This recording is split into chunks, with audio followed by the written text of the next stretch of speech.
நீரிழிவு நோய் மேலாண்மைங்கிறது மிகவும் சிக்கலான விஷயம் என்று நினைச்சோம். ஆனால் செயற்கை நுண்ணறிவு இப்போது அதை ஒரு ஸ்மார்ட் போன் போல எளிமையாக்கியுள்ளது. இது நம்ப முடியாத முன்னேற்றம். உண்மைதான். சமீபத்திய ஆய்வுகளின்படி AI அடிப்படையிலான நீரிழிவு மேலாண்மை கருவிகள் நோயாளிகளின் இரத்த சர்க்கரை கட்டுப்பாட்டை 60% வரை மேம்படுத்தியுள்ளன. மிகவும் ஆச்சரியமான புள்ளி விவரம். AI ஒவ்வொரு நோயாளியின் உடல் நிலையையும் தனித்தனியாக ஆய்வு செய்து அவர்களுக்கேற்ற சிகிச்சை முறைகளை பரிந்துரைக்கிறது. உதாரணமாக, சமீபத்தில் சிங்கப்பூரில் நடத்தப்பட்ட ஆய்வில் AI பயன்படுத்திய நோயாளிகளில் 85% பேர் சிறந்த முன்னேற்றம் கண்டனர். ஆனால் இந்த தொழில்நுட்பம் எப்படி வேலை செய்கிறது என்று விளக்க முடியுமா? நிச்சயமாக. ஐ சென்சார்கள் ஒவ்வொரு 5 நிமிடத்திற்கும் ஒரு முறை இரத்த சர்க்கரை அளவை கண்காணித்து அந்த தரவுகளை பகுப்பாய்வு செய்கின்றன. மேலும் உணவு, உடற்பயிற்சி, தூக்கம் போன்ற காரணிகளையும் கணக்கில் எடுத்துக்கொண்டு 30 நிமிடங்களுக்கு முன்பே ஆபத்தான நிலைமைகளை கணிக்க முடிகிறது.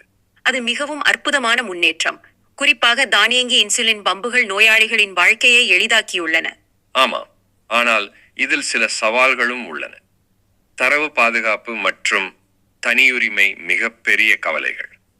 மேலும் AI அல்காரிதம்களில் சில சமூகங்களுக்கு எதிரான சார்புகளும் இருக்கலாம். அது உண்மை. மேலும் இந்த தொழில்நுட்பங்களின் விலை அதிகமாக இருப்பதால் அனைவராலும் பயன்படுத்த முடிவதில்லை. ஆனால் நல்ல செய்தி என்னவென்றால் விலை படிப்படியாக குறைந்து வருகிறது. மேலும் நீண்ட காலத்தில் இது மருத்துவ செலவுகளை 40% வரை குறைக்கிறது.